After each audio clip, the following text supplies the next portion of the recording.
I was tagged by Really Big Monkey in the Meet the Bushcrafter series, so I wanted to share a little bit about where I got my inspiration and some of my input for bushcrafting.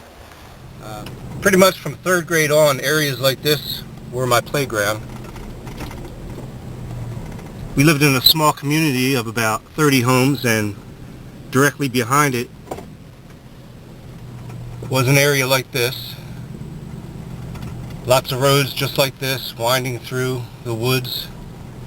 There was a lake nearby also, so I did a lot of fishing, and whenever I could I would take either my bicycle or my mini bike, or else I'd just go on foot and I would hike into areas like this and see how far I could go. The Native American culture was probably the biggest influence on me when it comes to bushcraft and survival skills.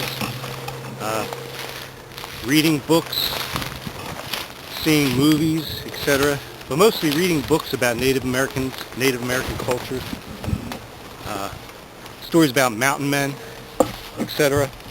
They had a huge impact on me growing up from probably about 3rd grade on into just being fascinated with living outdoors and surviving in the wild, getting close to nature.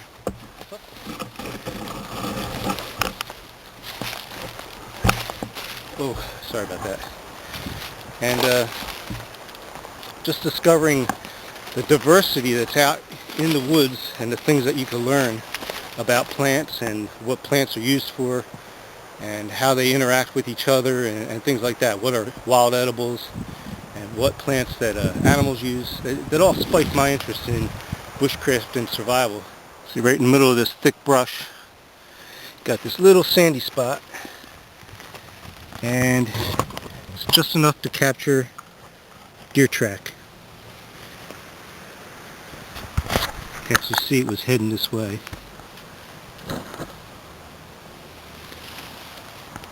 When I was in the 5th grade, my dad purchased 28 acres of woodland in a very wooded area, and we built a farm basically. Between him and I, we built the structures. Except for the main barn, we built all the structures. We put all the fence line in, hung the fences, built the housing for the animals. And my life was pretty much about being in the woods on a farm when I wasn't in school. And when I wasn't tending the farm, I would just go for long walks, and with this sincere respect for Native American culture, I would go out into the woods and practice bushcraft. You know, my way. I would learn to make bow and arrow. I would practice fire skills, long hikes, learning the plants, tracking. That's what I did. That's what I enjoyed to do.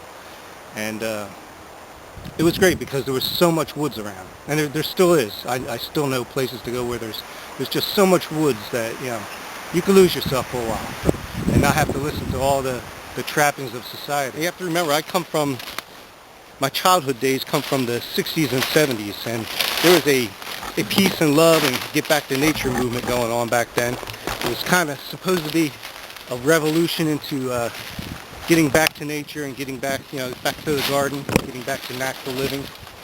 But things, of course, went wrong because of criminal elements that crept in and abuses of medicinals. So, you know, that movement got corrupted. But there was a good element of getting back to nature, getting back to the woods and the environment, and really discovering how to live simply. And that's something I really took out of that generation, and I really cherish it. There's some great memories from back then.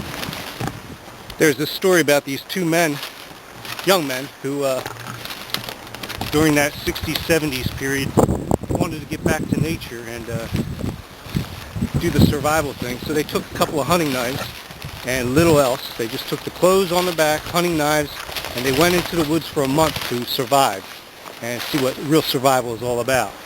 And as the story goes, they did survive out there for a whole month in the woods, and when they came out, they were 20 pounds lighter each. And they say they survived on worms and insects for the most part while they were out there. And that was something that really inspired me. There were a couple of guys that showed it could be done. You could go out into the wilderness with very little gear and survive using your knowledge and whatever resources are out there. Okay, so this is the first sign other than tracks of coyote in this area that I found so far today. You can see this is obvious coyote droppings. Typical white color in this area. Hair and bone fragments. Lots of bone. These are really small bone fragments here. But small coyote. I'm seeing larger tracks than this animal would have made.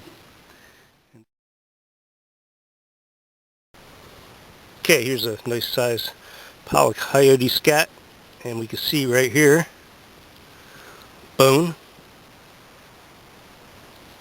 typical white color of the coyote scat, and typical bone fragments, as well as brown and white hair from the deer that they're eating. The bone fragments all through it. This is old. It's probably from last week or more ago. And you can see where I'm at is very, very heavy scrub.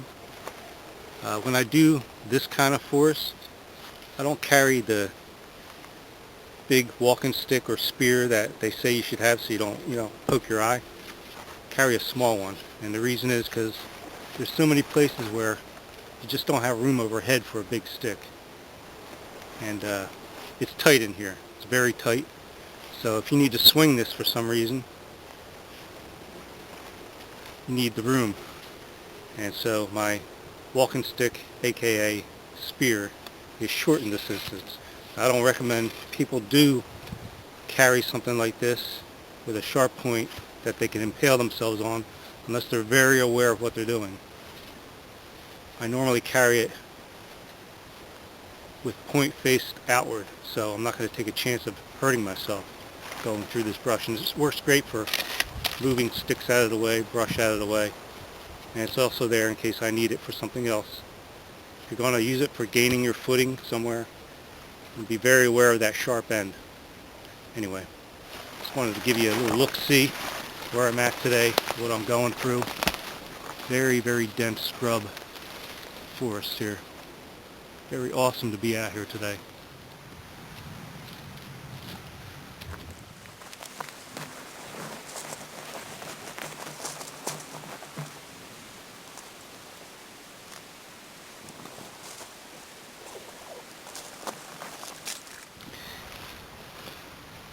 Found this stuff on my way in.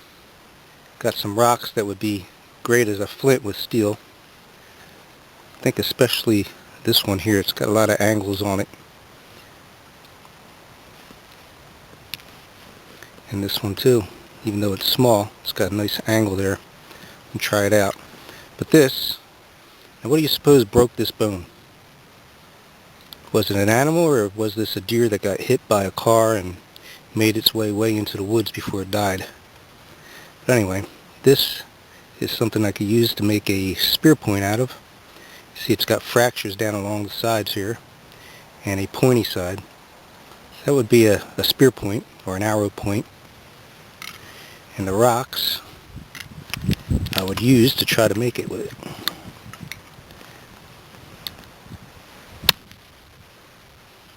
Well, it busted up a little more than I wanted to, but there's a nice point right there. I could grind that down and make it even better. It's sharp. I could fracture this again. Anyway, let's test out some of these rocks. All the rocks worked well, but one small dark rock worked especially well.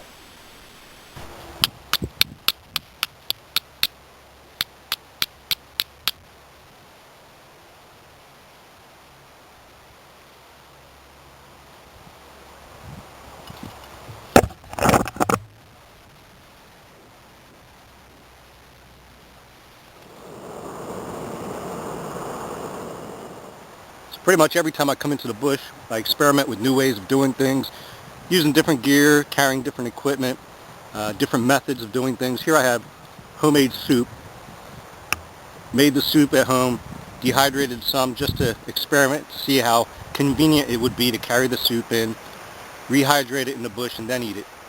Obviously, the convenience comes from having an accessible area of water in the bush. I mean, if water's not available, it doesn't make a whole lot of sense, unless it's for a convenience thing where you're carrying water in bulk and the soup is just an option. You know, it's there if you want it. If you don't, you're not carrying a whole lot of extra weight. So, that kind of thing. I also homemade chili with bean and dehydrate that at home. Experiment with methods of doing that and carrying it in the bush. This is obviously very convenient. It's a lot of protein and a little bit of water, and you got a nice meal, a nice heavy meal that's going to stick with you, give you a lot of protein and energy and fat. Anyway, enjoy the series, meet the bushcrafters, and I hope some more people put themselves out there. I know you can really receive a lot of scrutiny when you're out there doing your thing, whatever it is, because I put a wide spectrum on bushcraft and survival. I like to improvise. I like to go out with simple stuff, sometimes really cheap stuff. I also have more expensive stuff. But I like it in different ways. I try it in different ways. I do different things, anything from primitive to modern, you know, and that's what I enjoy. I know some people got to make their comments, but that's going to come. My thing is be as wise as a serpent and as harmless as a dove. And there's a lot of meaning to that, but you notice how be as wise as a serpent comes first. You know, being harmless as it does means you avoid trouble. You know, trouble comes your way, you get out of the way. But being wise as a serpent means you know what they're about. You know what they're about, you know how to deal with them. And when it's dinner time, you get fed. You know what I mean? So, anyway, peace. Okay, here's my 3 tags. I'm tagging people that are new to me. I don't know much about them. Maddie the Goose, Martin Survival, and East Woodland Survival. And this tag is for Meet the Bushcrafters, and I'm considering bushcraft and survival and outdoor stuff as one. Your tag.